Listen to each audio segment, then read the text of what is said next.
Bismillahirrahmanirrahim.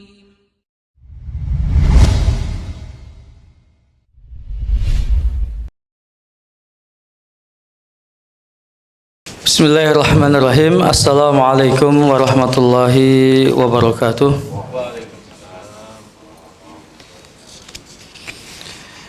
Alhamdulillahirabbil alamin. Wal aqibatu lil muttaqin wala udwana illa 'alal zalimin. Asyhadu an la ilaha illallah wahdahu la syarika lah. Wa huwal malikul haqqul mubin wa asyhadu anna Muhammadan abdullahi wa rasuluhu al-mab'utsu rahmatan lil alamin. Salawatullahi rabbi wa salamuhu wa barakatuhu alaihi wa ala alihi wa ashabihi ajma'in wa man tabi'ahum bi ihsanin ila yaumiddin. Ya ayyuhalladzina amanu taqullaha haqqa tuqatih wa la tamutunna illa wa antum muslimun. Ya ayuhan nasu taqu rabbakumul ladzi khalaqakum min nafsin wahidah wa khalaqa minha zawjaha wa batha minhuma rijalan katsiran wa nisaa'a wattaqullaha alladzi tasaaluna bihi wal arham innallaha kana 'alaikum raqiba. Ya ayyuhalladzina amanu taqullaha wa qulu qawlan sadida yuslih lakum a'malakum wa yaghfir lakum dhunubakum wa may yuti'illaha wa rasulahu faqad faza fawzan 'azima. Summa ma ba'du fa inna ahsanal hadisi kitabullah wa khairal hadyi hadyu nabiyyina Muhammadin sallallahu alaihi wa alihi wasallam. Para jamaah Masjid Al-Ahnaf yang dimuliakan oleh Allah Subhanahu wa taala. Alhamdulillah, segala puja dan puji bagi Allah Subhanahu wa taala yang telah mencurahkan berbagai nikmat-Nya, rahmat dan karunia-Nya pada kita semua yang tidak terhingga, tidak terbilang. Wa in ta'uddu ni'matallahi la tuhsuha. Semoga nikmat-nikmat Allah itu yang sangat banyak itu dilanggengkan untuk kita semua demi kebaikan dunia kita dan akhirat kita. Allahumma amin ya rabbal alamin. Tidak lupa selawat dan salam kita limpahkan, kita haturkan kehadiran baginda Nabi Muhammad sallallahu alaihi wa alihi wasallam beserta keluarga beliau, sahabat beliau dan umat beliau akhir zaman. Hari Senin tanggal 2 Januari 2023, bertambah 1 tahun umur dunia, yang semoga bertambah juga ilmu kita, iman dan takwa kita pada Allah Subhanahu wa taala. Kalau dibilang tahun baru, nggak mesti semuanya harus baru. Ya, mungkin kasbon kita yang baru nambah lagi kasbonnya kan?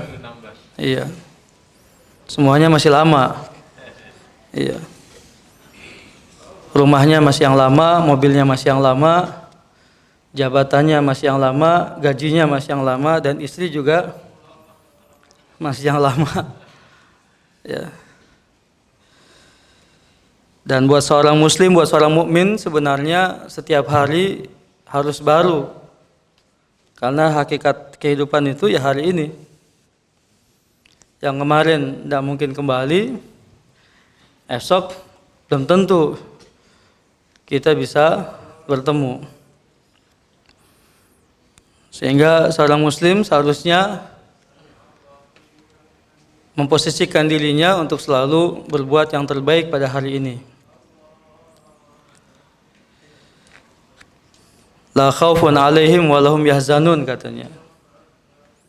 Tidak ada kekhawatiran terhadap masa depan dan tidak terlalu bersedih hati atas apa yang sudah terjadi.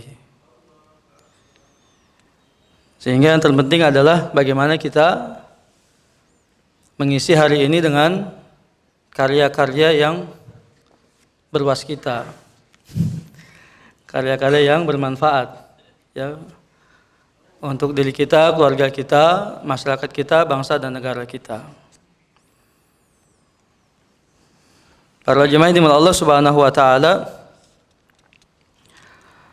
pengajian kita masih di kitab Al-Isbah fi Bayan Manhajis Salaf fi Tarbiyat wal Islah sampai pada kaidah yang ke-37. Penulis Fadilat Syekh Abdullah bin Shalih Al-Ubaylan hafizahullah taala mengatakan, annal mukhalifina li tariqatis salaf waqi'una bainal guluwi wal irja. Artinya, dan sebenarnya orang-orang yang menyimpang dari jalan yang dilalui oleh generasi as-salafus saleh dari kalangan sahabat, tabi'in dan tabi'in, para imam-imam kaum muslimin, mereka terjatuh di antara dua sikap ekstrim. Imma berlebih-lebihan, imma meremehkan. Artinya bahwa para ulama as-salafus saleh dari generasi sahabat, tabi'in, tabi'in dan imam-imam kaum muslimin berada di jalan pertengahan, al-wasat. Ya. Kalau bahasa sekarang katanya moderat. Begitu. Dan kalau ingat awal pembahasan kita di kajian kitab ini di masjid yang mulia ini, ketika saya sampaikan juga dalam khutbah Jumat di sini bahwa pemerintah kita menghidupkan kembali apa yang disebut dengan moderasi agama Islam. Jadi menempatkan agama Islam sesuai dengan tempatnya yang wasatan, yang pertengahan. Sudah barang tentu dengan pembahasan-pemahaman, analisa-analisa yang benar sesuai dengan tuntunan Al-Quran dan hadis Nabi Sallallahu Alaihi Wasallam. Tidak ekstrim, tidak berlebih-lebihan, dan tidak pula meremehkan. Kita berangkat dari surat Al-Baqarah ayat 143. Ya. Allah berfirman, a'udzubillahi minasyaitonirrajim. Wa kadzalika ja'alnakum ummatan wasata litakunu syuhada'a 'alan nas wa yakuna ar-rasulu 'alaikum syahida. Wa ma ja'alna al-qiblata allati kunta 'alaiha illa lina'lama man yattabi'ur rasula mimman yanqalibu 'ala aqibaihi. Wa in kanat lakabiratan illa 'alal ladzina hadallahu wa ma kana Allahu liyudhi'a imanakum innallaha bin-nasi laraufur rahim. Artinya,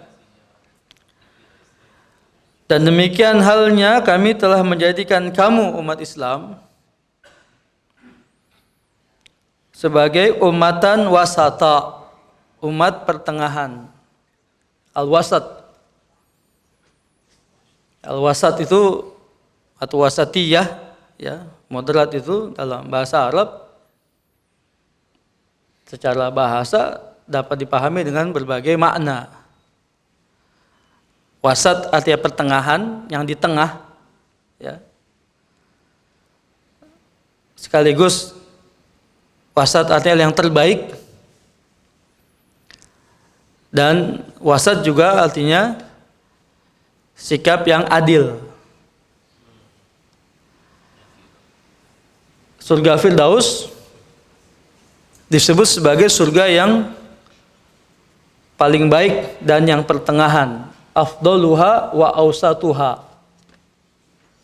Kita tahu bahwa surga Firdaus itu yang paling tinggi, yang paling utama, yang paling baik derajatnya, sekaligus yang pertengahan. Para ulama menjelaskan karena derajat tingkatan-tingkatan surga itu seperti kubah. Begitu. Ya. Seperti kubah lingkar, sehingga yang paling tinggi sekaligus yang ada di tengah. Gitu. Itu makna dari Firdaus. Ya, semoga Allah masukkan kita semua ke dalamnya. Amin ya rabbal alamin.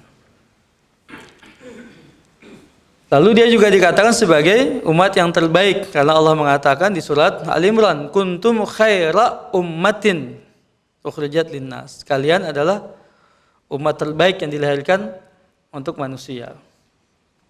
Ya. Lalu banyak para ulama mengatakan sikap yang adil. Karena sikap adil itu sikap yang pertengahan dia. Tidak condong ke kanan, tidak condong ke kiri. Ya. Tidak membela si A, si Fulan, atau si Allan. Tapi dia berada di atas sikap keadilan. Begitu. Makanya di mana-mana keadilan itu yang menang. Termasuk Partai Keadilan yang menang. Ya. Amin ya rabbal alamin. Ini enggak ada pesan sponsor ya. Iya. Dan antum sudah adil belum? Belum. Karena masih satu. Wa in khiftum alla ta'dilu fawahidah. Kalau kamu takut tidak berlaku adil, maka cukup satu. Jadi belum bisa adil antum kalau baru satu belum disebut adil, Pak. Jangan ngaku adil kalau masih satu, Pak. Iya. Belum teruji gitu maksudnya ya. Belum teruji, baru ngaku doang. Gitu. Saya ini adil. Baru satu gimana ngaku? Ngaku adil. Iya. Ya namanya motivasi, Pak. Ya, biasanya pulang termikir kan, merencanakan. Ya, harus ada, ini kan 2023 ini. Ya. Ya, iya, masa nggak ada yang baru? Iya. Oh gitu, sinyalnya belum ini ya. Iya. Baik. Ala kulli hal, jadi ummatan wasata atau wasatiyah itu ya tadi tiga makna. Dia yang di tengah, dia yang terbaik, dan juga dia yang adil. Banyak dalam ayat Al-Quran di mana Allah Subhanahu wa Ta'ala menyuruh kita untuk tidak ekstrim tadi, tidak berlebih-lebihan. Ya. Baik dalam menyanjung, ya, atau juga dalam mencela, ya, dalam menggunakan atau tidak menggunakan misalnya sebagainya, banyak sekali dalam ayat Al-Quran. Seperti dalam makan dan minum Allah katakan kulu washrabu wala tusrifu, makan minumlah jangan berlebih-lebihan. Dalam berinfak misalnya wa idza anfaqa lam yusrifu wa idza anfaqu lam yusrifu wa lam yaqturu wa kana baina zalika qawama.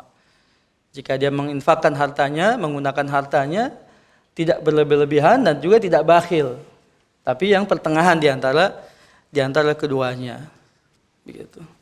Kemudian di surat Luqman, waqsid fi masyika, ya, sederhanalah dalam kamu bergaul di atas muka bumi ini, ya, tidak berlebih-lebihan. Dan banyak ya dalam ayat Al-Quran dan hadis Nabi Sallallahu Alaihi Wasallam, karena sikap berlebihan itu jelek, ya. Jelek sekali, sikap berlebihan sangat jelek sekali. Ya. Di mana kita terlalu mengerjakan sesuatu atau terlalu meninggalkan sesuatu. Ya. Itu sangat jelek sekali. Nah, dalam konteks kita menjalankan agama Islam, hal ini juga perlu diperhatikan. Ya, karena pernah kita singgung di surat Al-Maidah ayat 77. Ketika Allah mencela ahlul kitab karena sikap mereka yang berlebih-lebihan dalam menjalankan agama mereka. Allah mengatakan, ya ahlul kitab la taghlu fi dinikum ghairal haqq wa la tattabi' ahwa'a qaumin qad dallu min qablu wa adallu katsira wa dhallu an sawa'is sabil. Wahai ahli kitab, janganlah berlebih-lebihan dalam menjalankan agama kalian tanpa alasan yang benar. Dan jangan pula kalian mengikuti hawa nafsu satu kaum yang telah tersesat sebelumnya. Lalu mereka menyesatkan kebanyakan orang, maka mereka tersesat dari jalan yang lurus. Jadi sikap ekstrim tadi ya,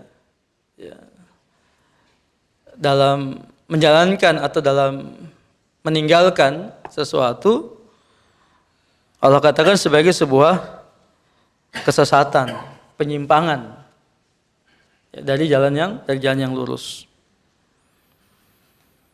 Agama Islam berada di pertengahan jalan antara Yahudi dan Nasrani terkait dengan hak para nabi dan rasul, lebih khusus terkait dengan hak Isa bin Maryam alaihissalam. Kaum Yahudi mengatakan bahwa Isa al-Masih ya, alaihissalam adalah anak dari seorang wanita yang tidak baik-baik, ya kan? Yang berbuat tidak senonoh. Itu tuduhan bangsa Yahudi. Ya, sehingga terjadilah peristiwa pensaliban itu disebabkan hal itu. Ya, mereka menuduh dengan tuduhan yang keji. Sebaliknya kaum Nasara mengangkat Al-Masih itu setinggi-tingginya dengan mengatakan bahwasanya dia adalah anak Tuhan, bagian dari roh Tuhan yang kudus misalnya. Jadi ekstrim kan? Yang satu merendahkan, yang satu meninggikan, gitu. Ya. Ekstrim. Karena Nabi SAW ketika datang menghampiri sahabat-sahabatnya yang sedang duduk-duduk di dalam masjid, mereka bangun hendak menghormati kedatangan Nabi SAW. Tapi Nabi justru melarang mereka berbuat seperti itu. Nabi mengatakan, makanakum, tetap di tempat duduk kalian, tidak perlu berdiri. La tatruni kama ataratin nasara Isa bin Maryam. Innama ana Abdullahi wa rasuluhu. Jangan kalian tinggikan aku seperti kaum Nasara meninggikan Al-Masih Isa bin Maryam. Aku hanya seorang hamba Allah dan juga Rasulnya. Begitu. Ya. Sehingga sikap pertengahan dengan mengatakan bahwasanya beliau sallallahu alaihi wasallam adalah hamba Allah dan Rasulnya, itulah yang benar. Itulah persaksian yang benar. Dan kita wajib meyakini, menyaksikan hal yang seperti itu. Karena di hadis yang sahih dari Abu Hurairah radhiyallahu anhu, Nabi sallallahu alaihi wasallam mengatakan, "Man syahida alla ilaha illallah wahdahu la syarikalah wa anna Muhammadan Abdullahi wa rasuluhu wa ana Isa Abdullahi wa rasuluhu wa kalimatuhu alqaha ila Maryam wa ruhum minhu," gitu. Wal jannata haqqun wan nar haqqun adkhalahul jannah ala ma kana minal amal. Siapa yang mempersaksikan bahwa sesungguhnya tidak ada zat yang berhak untuk disembah diibadai dengan sebenarnya kecuali Allah semata, tidak ada sekutu baginya, dan bahwasanya Muhammad adalah hamba Allah dan Rasulnya, dan bahwa Isa bin Maryam adalah hamba Allah dan Rasulnya, dan kalimatnya yang dia tiupkan kepada Maryam dan roh ciptaan darinya. Lalu dia juga mempersaksikan bahwasanya surga adalah hak dan neraka adalah hak. Allah akan masukkan dia ke dalam surga menurut amal perbuatan yang sudah dikerjakannya. Jadi wajib kita mempersaksikan seperti itu. Dan itulah akidahnya, akidah Islam, ya, terkait dengan haknya Isa bin Maryam alaihissalam. Wabil khusus Ahlussunnah wal Jamaah berada di pertengahan, ya, dalam masalah iman, dalam masalah takdir. Dalam masalah iman, Ahlussunnah wal Jamaah pertengahan antara kaum Murji'ah dan kaum Khawarij. Gitu. Kaum Murji'ah dan kaum Khawarij. Siapa kaum Murji'ah itu? Kaum Murji'ah ya, yang mengatakan bahwa iman tidak dipengaruhi oleh amal. Keimanan itu tetap. Keimanan itu tetap. Tidak dipengaruhi oleh amal perbuatan. Tidak bertambah, tidak berkurang. Iman itu tetap. Sama keimanan itu. Gitu. Sehingga bagaimanapun amal perbuatannya, baik ataupun buruk, tidak mempengaruhi kadar keimanannya. Bahkan mereka mengatakan bahwasanya iman kita itu sama dengan imannya Jibril alaihissalam. Sama dengan imannya para nabi dan rasul. Sama dengan imannya para sahabat-sahabat Nabi sallallahu alaihi wasallam. Nah, itu kaum Murji'ah. Amal perbuatan dikenal oleh seorang muslim, seorang mukmin itu, baik dia amal-amal yang saleh atau amal-amal yang thaleh, tidak mempengaruhi keimanan. Dalam pandangan Ahlussunnah, keyakinan seperti ini, paham seperti ini tidak benar. Bagaimana menyamakan kedudukan keimanan manusia satu dengan yang lainnya, sementara wujud bukti dari keimanan itu adalah amal itu sendiri. Bagaimana disamakan orang yang taat dengan orang yang maksiat? Bagaimana disamakan orang yang soleh dengan yang toleh? Tidak adil. Ya kan? Rela nggak kira-kira kita disamakan ya dengan para pelaku maksiat? Ya, yang meninggalkan sholat, yang tidak berpuasa, yang tidak baca Quran, yang tidak berzikir, yang tidak berinfak, tiap harinya bergelimang dengan kemaksiatan misalnya, masa disamakan kedudukannya? Padahal Allah jelaskan, ya, man jaa bil hasanati falahu asyru amsalihha, wa man jaa bis sayyiati fala yujza illa mislaha. Yang berbuat baik balasannya 10 kali lipat. Yang berbuat jelek dibalasnya 1, sama dengan kejelekannya. Kan tidak mungkin disamakan itu. Tidak bisa disamakan. Gitu loh. Kemudian di surat Fatir juga Allah mengatakan tidak sama. Summa awrasnal kitabal ladzina istafaina min ibadina faminhum zalimun li nafsi wa minhum muqtasidun wa minhum sabiqun bil khairati biiznillah. Kami wariskan Alkitab kepada hamba-hamba pilihan kami, maka di antara mereka ada yang berbuat zalim terhadap dirinya, ada yang pertengahan, dan ada yang bersegera mengerjakan kebaikan dengan izin Allah. Tidak sama ternyata. Kan gitu. Jadi menyamakan ya satu dengan yang lainnya, jelas perbuatan kezaliman dan tidak adil. Begitu ya. Dalam masalah ini. Kemudian sikap ekstrim lainnya kaum Khawarij. Kaum Khawarij mereka berkeyakinan bahwa ya, dosa-dosa besar yang ancamannya adalah api neraka, yang ancamannya adalah had-had yang disebutkan dalam Al-Quran, hukuman-hukuman, sanksi-sanksi pidana yang disebutkan dalam Al-Quran, ini mengeluarkan pelakunya dari keislaman, dari keimanan.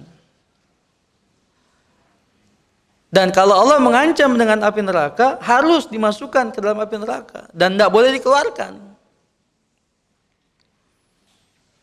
Kalau dikeluarkan dari api neraka, tidak konsisten dengan ancamannya.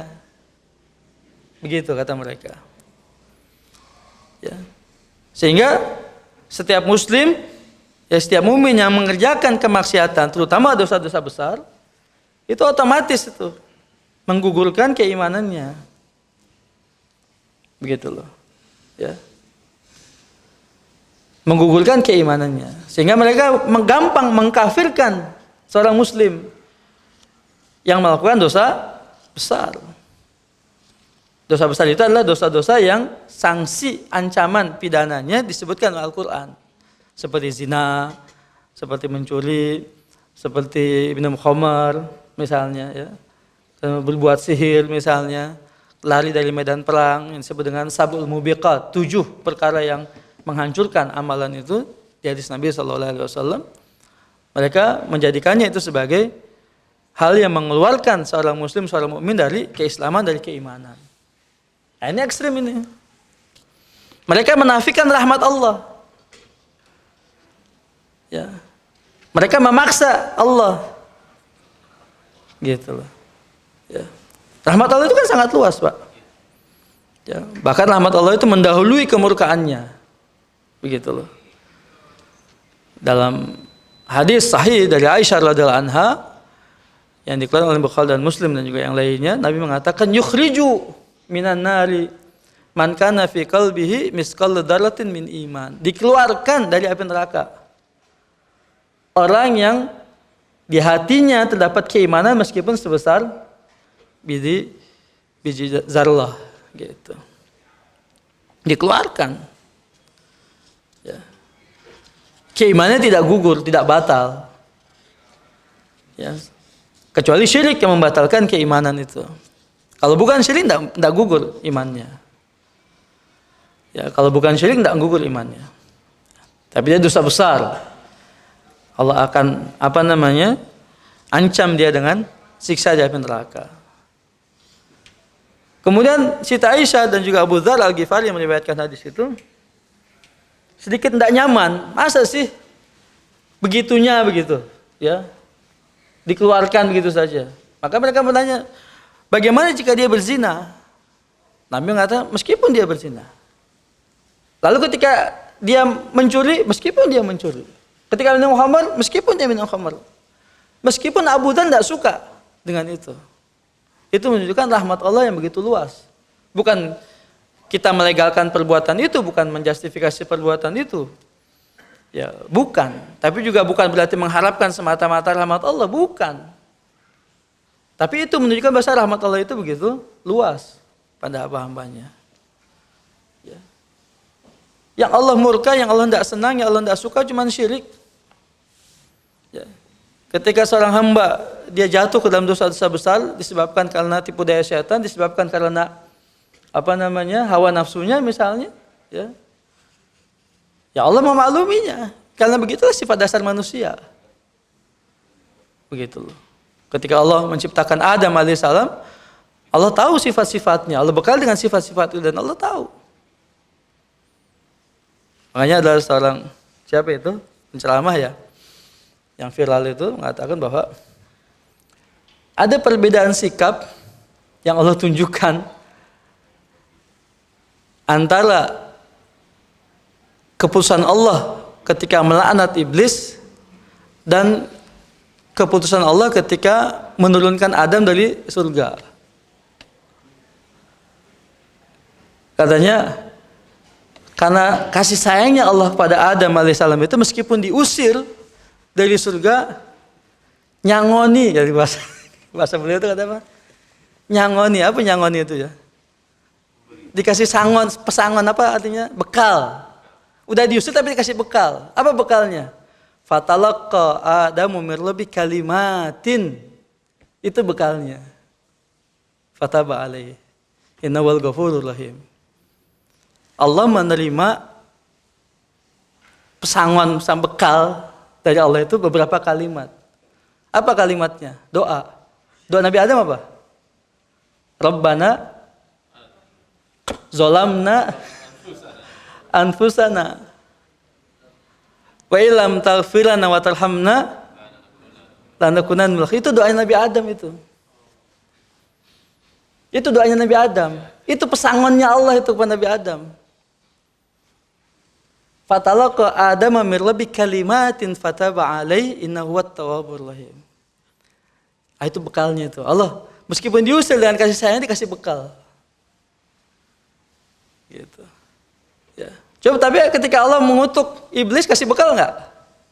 Enggak dikasih bekal iblis itu. Ya. Supaya diampuni kesalahannya gitu iblis enggak.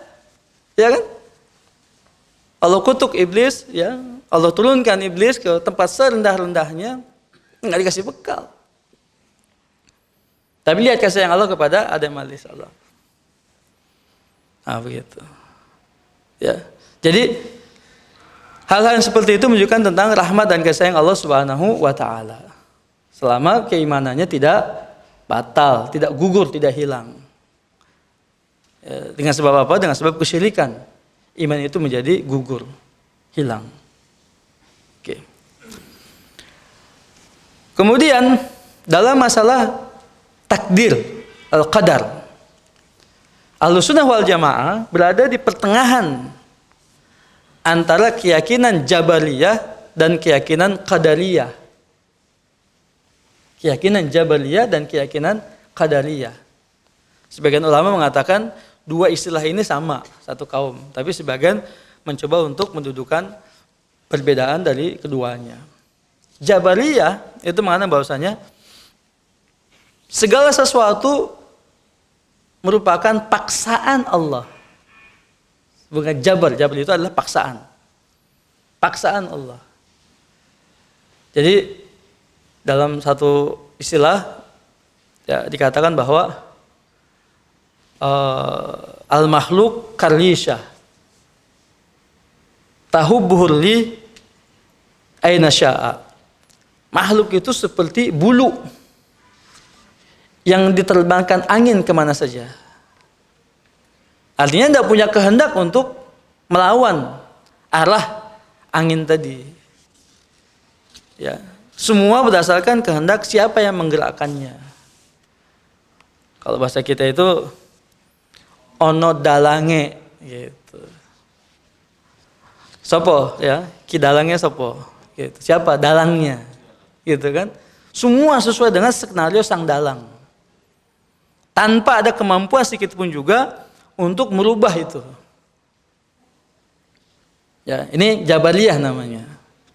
Jadi takdir itu bukan takdir itu enggak ada, kemampuan manusia itu enggak ada pengaruhnya. Rencana, usaha, kemudian strategi, kemudian pengetahuan, kemudian kesungguh-sungguhan, keuletan, kesabaran, kerja keras, misalnya sebagainya itu enggak ada pengaruhnya. Begitu. Ya, ini kaum Jabariyah. Nah, dianutlah oleh sebagian dari masyarakat kita ya dengan istilah pewayangan. Gitu loh. Seperti wayang golek. Ya sesuai dengan ya kidalangnya. Gitu kan. Antara sopo gue ya. Bima biasa lawannya sopo? Ya. Raksasa buto hijaunya itu Pandawa lawan Kurawa. Oke. Mahabharata Pandawa lawan Kurawa sing menang ya Pandawane kan. Mesti karena kidalangnya ngatur begitu. Ya. Antara Arjuna sama siapa itu pasti Arjuna yang menang. Sesuai dengan kidalangnya. Nah, itu kalau bicara wayang. Ya mohon maaf, makhluk benda mati yang tidak dibekali dengan kehendak, kemampuan, fikir, hawa nafsu dan sebagainya. Sedangkan manusia tidak begitu. Ya. Manusia makhluk antara tingkatan paling tinggi ya, yaitu malaikat, dan tingkatan paling rendah yaitu binatang. Maka manusia berada di tengahnya. Gitu loh. Ya. Dibekali dengan akalnya, juga dibekali dengan hawa nafsunya. Diberi dua jalan, jalan kebaikan dan jalan keburukan. Ya. Sebagian orang mengatakan hidup itu antara huruf B dan huruf D, yaitu C.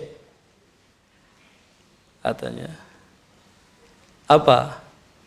The life bilang birth and death. Life is choice. Ya, cocok logonya masuk itu. Hidup itu antara kelahiran dan kematian. B-nya, birth-nya itu ada kelahiran, D-nya itu death, kematian, maka C-nya adalah the choice, pilihan. Maka hidup itu adalah pilihan. Masuk juga sih ya. Gitu. Masuk juga kan, Pak? Iya. Nah, itu hidup tuh. Ya, pilihan katanya. Memang kita diberi kemampuan untuk memilih kan? Tapi pilihan kita terlaksana, tercapai atau tidak, ya itu tadi Allah yang menghendaki. Tapi tetap kita diperintah untuk bekerja dan berusaha. Seperti salah seorang sahabat bertanya, "Ya Rasulullah, kita itu beramal, mengerjakan sesuatu amalan, apakah berdasarkan ketetapan takdir yang sudah ada sebelumnya, atau berdasarkan sesuatu yang kita tidak tahu ujung akhirnya?" Maka Nabi menyatakan, akan tetapi kita beramal, berusaha, bekerja itu berdasarkan sesuatu yang sudah Allah tetapkan sebelumnya. Kalau gitu buat apa beramal, kata sahabat, kalau sudah ditetapkan sebelumnya? Ya. Maka dia mengatakan, i'malu kullul muyassarun lima khuliqa lahu. Beramallah, bekerjalah, berusahalah. Ya, maka kamu akan dimudahkan untuk mencapai sesuatu yang sudah ditetapkan untuk kamu di akhir hidup kamu. Ya, itulah takdir. Meskipun takdir Allah itu ya sudah ditetapkan, tapi kita tidak tahu takdir Allah untuk kita apa. Apakah kita husnul khatimah atau sul khatimah, kita tidak tahu. Apakah kita akan bahagia atau sengsara di akhir, kita tidak tahu. Ya. Tapi ketika Nabi mengatakan i'malu, beramal, bekerja, berusaha, dengan harapan besok Allah memudahkan kita untuk menuju mencapai sesuatu yang sudah Allah takdirkan di akhirnya, begitu. Nah, sementara Qadariyah tadi mengatakan tidak ada yang namanya takdir. Gitu loh. Tidak ada yang namanya takdir. Semua hasil jerih payah kita. Kita menentukan. Tidak ada campur tangan Allah dalam kehidupan kita. Nah, ini kan tidak benar kan? Ya. Maka sekali lagi Ahlus Sunnah berada di antara dua paham tadi, antara Jabariyah dan Qadariyah, ya, dalam masalah takdir ini. Di mana kita diberikan kemampuan untuk berusaha, untuk memilih, sementara akhir daripada pilihan semuanya itu berada di tangan Allah Subhanahu wa Ta'ala. Dan kita sadari itu semua, begitu loh. Ya. Sehingga seorang muslim itu tidak akan tadi la khaufun alaihim wa lahum yahzanun. Tidak khawatir dengan masa depan, ya, dan juga tidak bersedih hati dari apa yang sudah terjadi, ya. Dia fokus hari ini, ya, karena ke depan dia nggak tahu takdir Allah seperti apa, yang sudah berlalu nggak mungkin kembali lagi, begitu kan? Ya. Dia fokus hari ini dengan berdoa pada Allah Tabaraka wa Ta'ala untuk diberikan yang terbaik baginya, begitu. Nah itu, ya jadi dalam masalah dakwah juga begitu sama, dalam konsep dakwah juga begitu sama. Ya, Ahlussunnah wal Jamaah selalu yang menjunjung tinggi asas keadilan, ya, dalam berdakwah, mengajak manusia untuk beribadah kepada Allah Subhanahu wa Ta'ala. Demikian para jemaah yang Allah Subhanahu wa Ta'ala, kajian kita hari ini, ya, bahwa penting bagi kita untuk berlaku adil, ya, bersikap pertengahan, ya, tidak ekstrim, ya, tidak berlebih-lebihan, ya, dalam sesuatu, juga tidak meremehkan, ya, dalam meninggalkan sesuatu, begitu. Mudah-mudahan bermanfaat buat saya dan juga buat kita semua. Allahumma amin ya rabbal alamin. Mungkin 1 menit kali kalau boleh buat tanya jawab diskusi, karena waktu sudah, ya, selesai, ya. Mudah-mudahan bisa kita lanjutkan pada pertemuan berikutnya. Kita tutup dengan kafaratul majlis. Subhanaka Allahumma wa bihamdika asyhadu an la ilaha illa anta astaghfiruka wa atubu ilaik. Wa sallallahu nabiyana Muhammad wa ala alihi wasallam. Assalamualaikum warahmatullahi wabarakatuh.